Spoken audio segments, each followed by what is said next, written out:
السلام علیکم معزز ناظرین، اگر آپ ہمارے چینل میں نئے ہیں تو ہمارے چینل کو سبسکرائب کر دیں تاکہ ہر نئی آنے والی ویڈیو کا نوٹیفیکیشن آپ کو ملتا رہے۔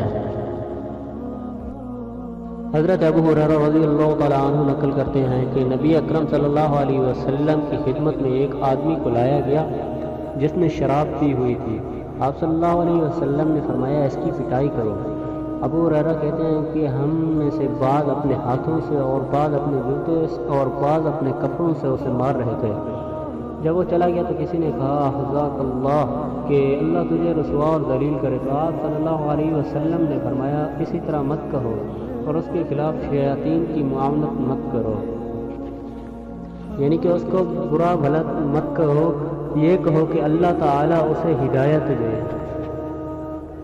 دوسری حدیث یہ کہ حضرت عبداللہ بن عمر رضی اللہ تعالیٰ عنہما سے روایت ہے کہ رسول صلی اللہ علیہ وسلم نے فرمایا مسلمان کا بھائی ہے، نہ وہ خود اس پر ظلم کرتا ہے اور نہ اس کو بے سہارا چھوڑتا ہے۔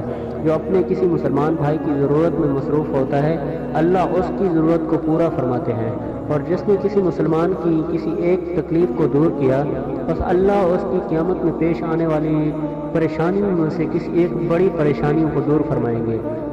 جس نے کسی مسلمان کی پردہ پوشی کی اللہ تعالی قیامت کے دن اس کی بھی پردہ پوشی فرمائیں گے۔